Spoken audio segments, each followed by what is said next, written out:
So for our final act tonight, we have Brianna Lane and her piece, Awareness Month.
Okay, now I'm nervous. Like, I wasn't nervous before, but now I'm a little nervous. nervous. How are you?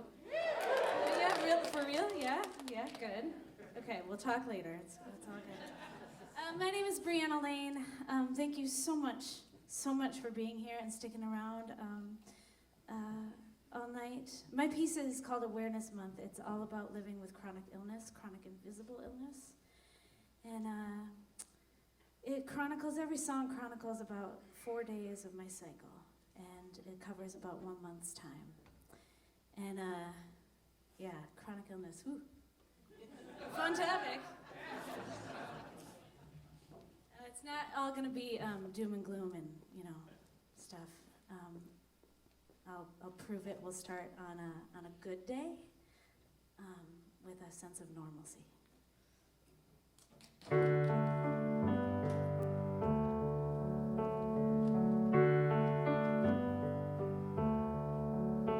Good morning, black coffee conversation. How are you? What are you doing today?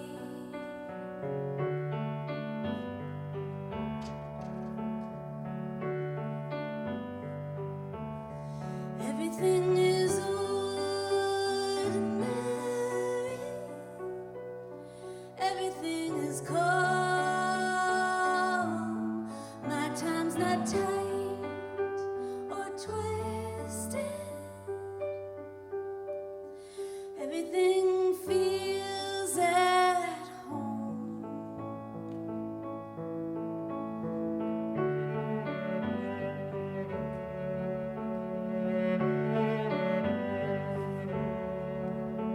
No worries, you've got this affirmation. I love you. My body's working today.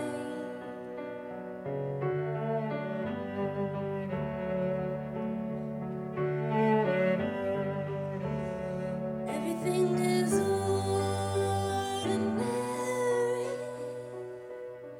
Everything is calm.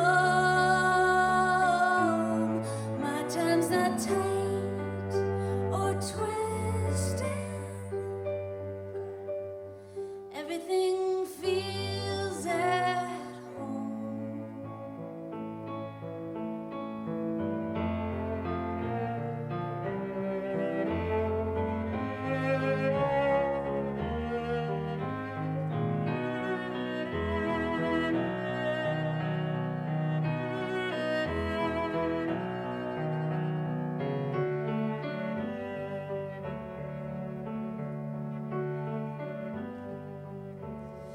Everything is ordinary.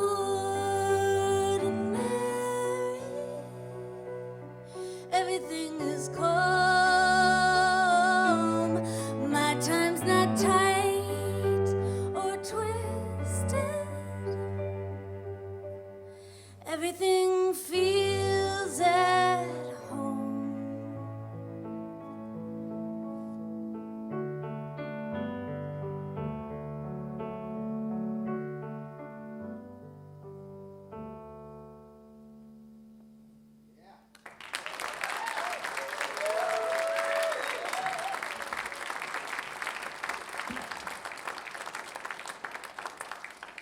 So you might be wondering what I have.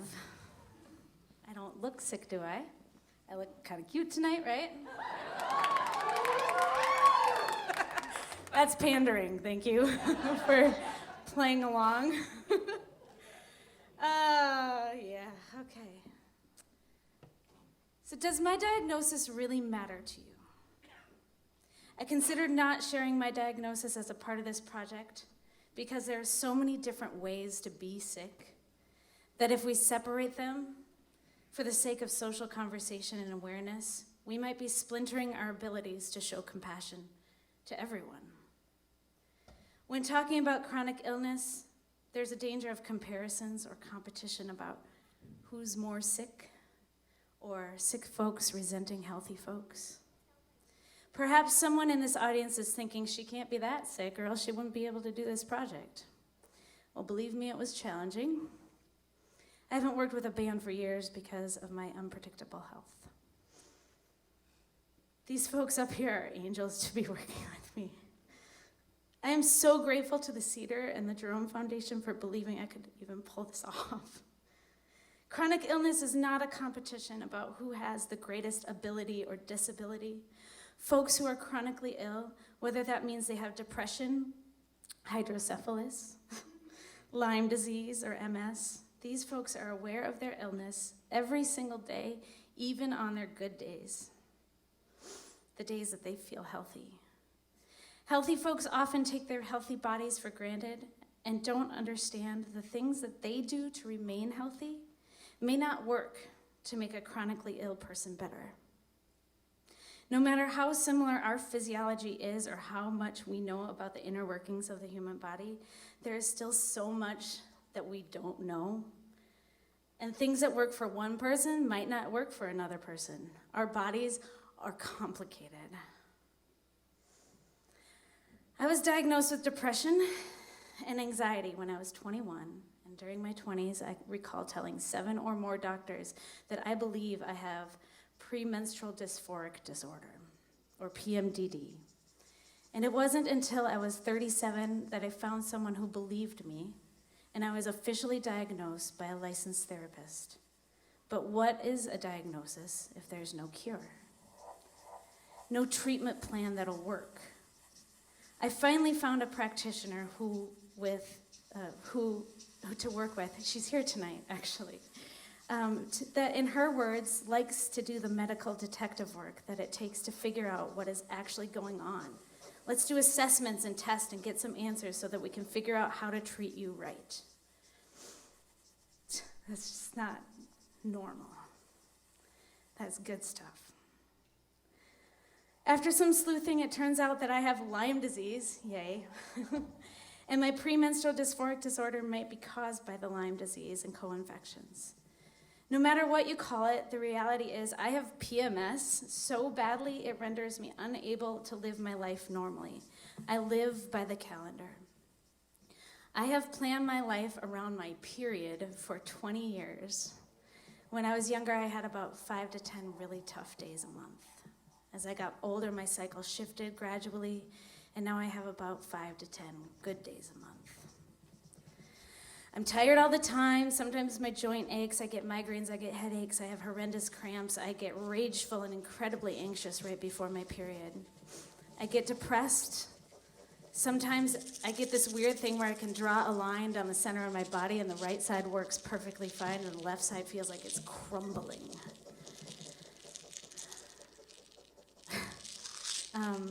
What's that about? That's just so weird. I don't want to be sick. I didn't ask for this. I'm not a hypochondriac. I just know my body really, really well. I take a lot of medications and supplements and herbs. I've changed my diet drastically, and I have weekly detox practices. No medicine or treatment has helped the worst of my symptoms. The Lyme diagnosis is new, and I'm holding on to hope that continuing to treat the Lyme will help my hormone issues and get me some relief. But even that is a long-term project. Every body carries a different story. We all have our own rhythms, our own knowledge, and we all have challenges. How we talk about these challenges is challenging. For example, tired means tired, right? To someone with Lyme or chronic fatigue, the word tired doesn't mean like I could use a nap. Instead, it might mean I'm probably going to fall asleep right here, right now, if I sit down. That's not hyperbole. I have fallen asleep in the weirdest places at the weirdest times over the years just because my body decided to shut down. Bodies are weird and complicated. My body just happens to be a little bit broken. I know my body really well, and I will continue to live by the calendar and take it one day at a time. If you're a healthy person and you're not sure how to be with a sick person, what to say, what to do, here's my one little piece of advice. I ask that you hold space for us, just to be sick, because our sickness isn't going away anytime soon, if at all. We're not asking for pity, and I'm not up here talking about this, making music about this so you feel sorry for the people who are chronically ill. I just want folks to take a minute and realize that none of us has any idea what is going on in any other person's body. We don't know the pain or the struggle that another person is carrying with them at this very moment. With that in mind, perhaps we should act first from a place of compassion. There's a short analogy that was written by Christine Miserandino about a girl with lupus who's explaining her illness to her healthy friend. It's now become known as the spoon theory. In this story, spoons represent a person's energy to do everyday things like get out of bed, wash your hair, button a shirt. I brought some actual spoons here. They're actually used to belong to my grandma. I highly suggest you look up the story and give it a read. It's on a site called butyoudon'tlook.com. Give it a read, especially if you're trying to understand a friend or family member who has a chronic illness. Some chronically ill folks call themselves spoonies on social media. I think it's kind of cute and makes me feel like I'm part of a very exclusive club.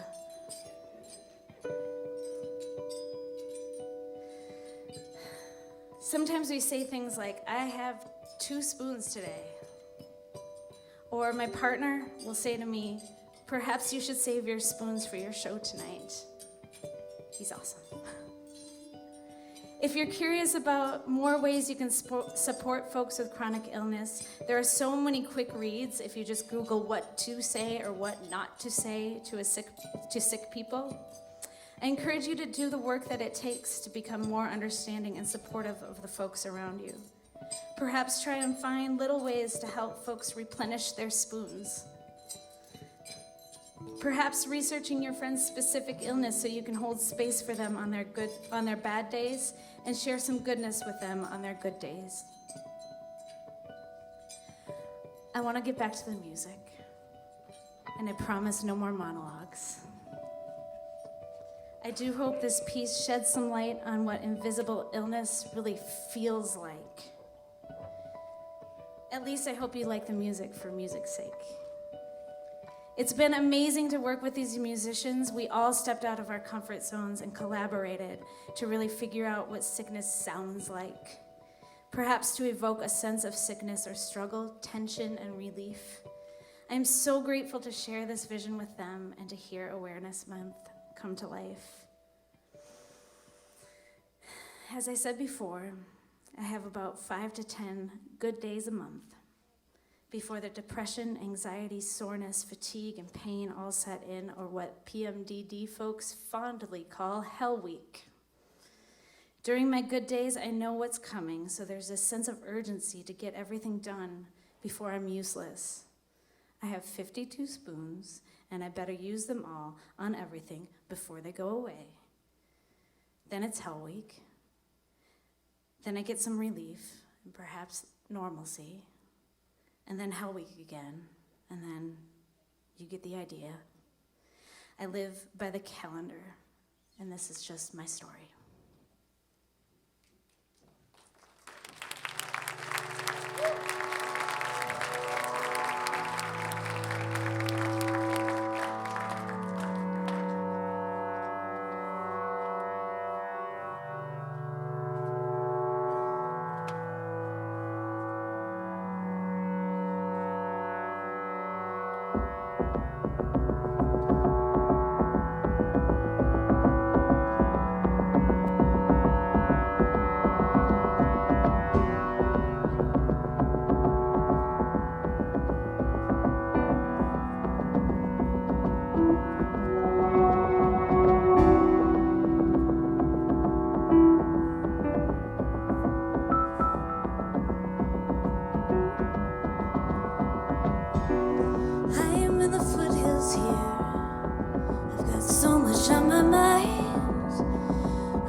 foothills here.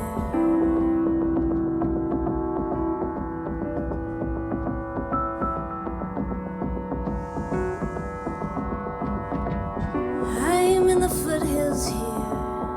I've got so much on my mind. I'm in the foothills here. I've only so much time.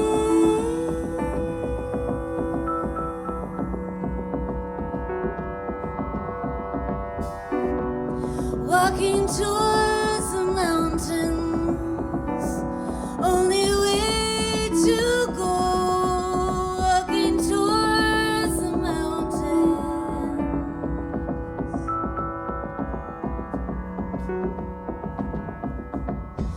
walking towards the mountains, only way to go. Walking towards the mountains.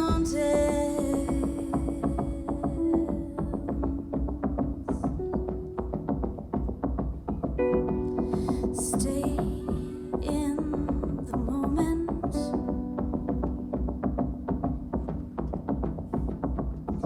Stay in the moment. Stay in the moment. Stay in the moment.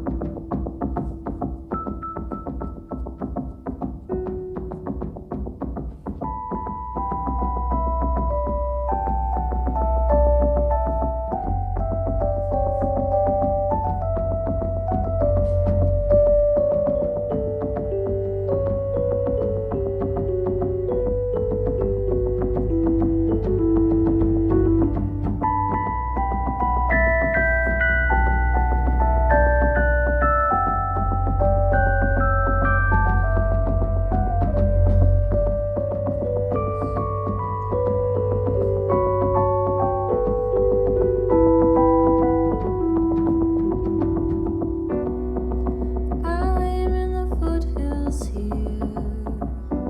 There's so much on my mind. I'm in the foothills here. There's only so much time. Stay in the moment. Walking towards the mountains. I'm in the foothills here. Only way to go. Walking towards the mountains. I'm in the walking towards the mountains. So much only way to go. Walking towards the mountains. I'm in the foothills. Walking towards the mountains.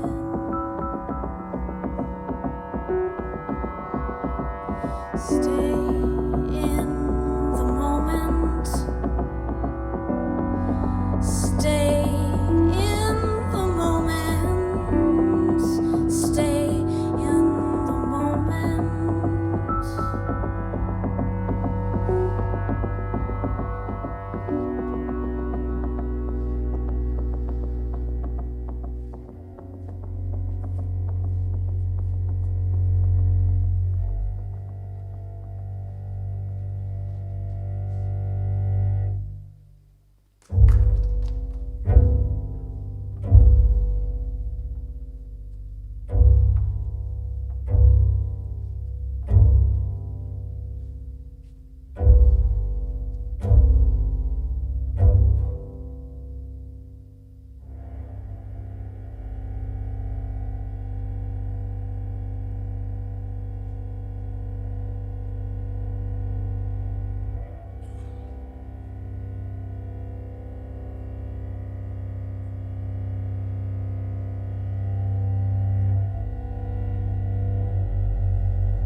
what it's like.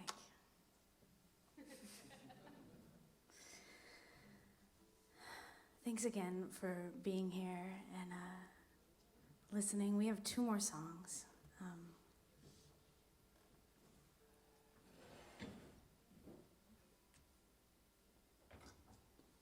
And thanks again to the Cedar and the Jerome Foundation and the other award winners tonight, Antoine and Tark. Tomorrow night, Yichan and Kashimana and Joe are going to be here on the stage doing the things, and I'm really excited to see that. Please consider coming back for that, yeah. And thank you all for coming out. It's really easy to stay home. It's really easy to just stay in your pajamas. So I'm really incredibly impressed with all y'all coming out tonight. Again, we have 2 more songs.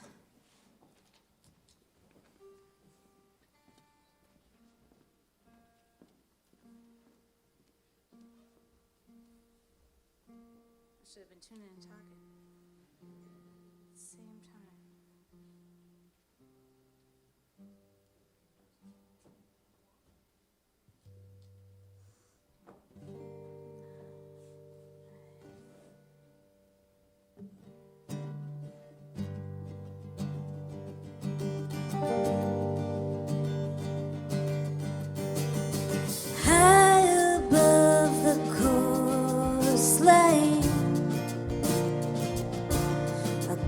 Flash of light, then the sun rays.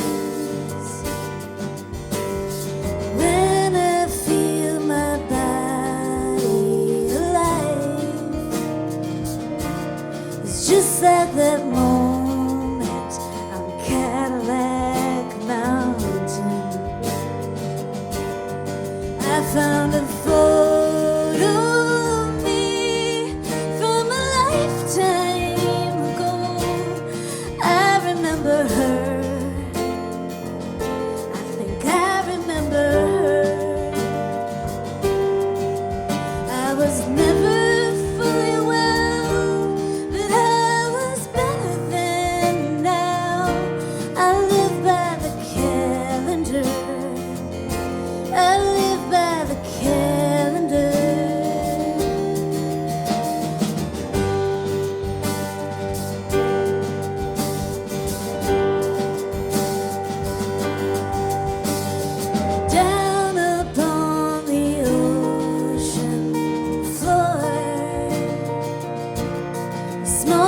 of sand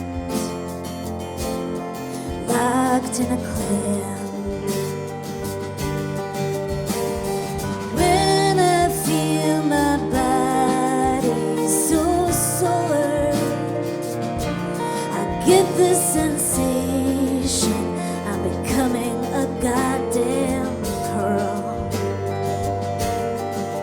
I have one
Thank you again so much for being here. My parents drove a long way to be here from opposite directions, and they're both here. So thanks to my parents for being here and having me. My practitioner is here. That's really special too.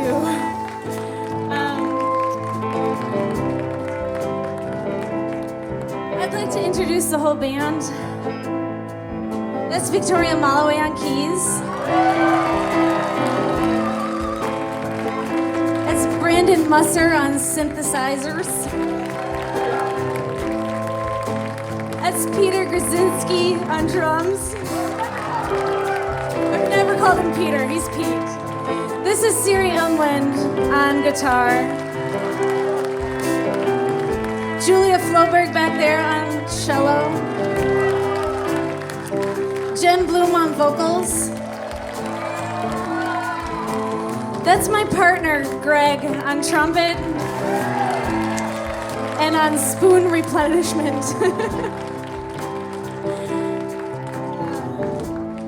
I'd like to invite some fellow spoonies on stage with me to sing this last song. And while they're coming up, I might as well say that it's towards the end of this song. It's fairly easy. You're welcome to sing along if you would like to.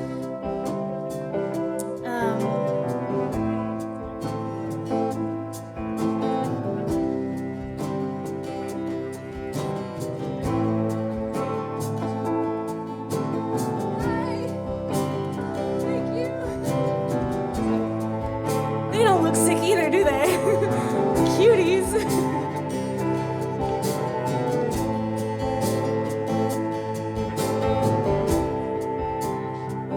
I'm beginning to trust that when people ask me, how are you doing? They really want to know. Because when I ask you, how are you doing? I'm a curious human, and I really want to know. We shouldn't spend our energy on bullshit anymore. Let's spend our energy on getting out of bed and holding space for our friends. More honest answers bring us closer together. When we're okay and when we're not okay.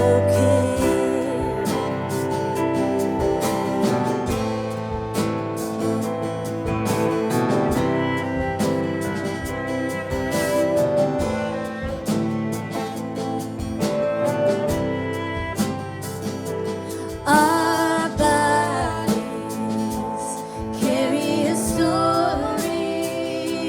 Our bodies carry a story.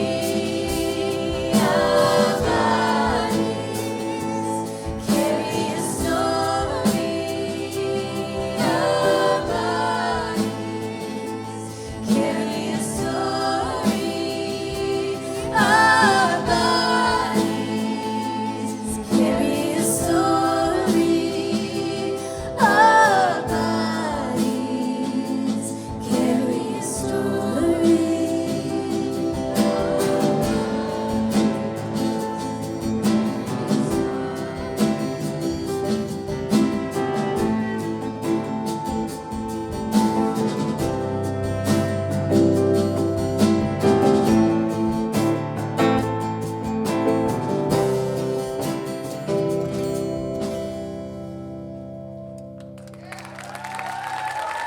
Thank you so much.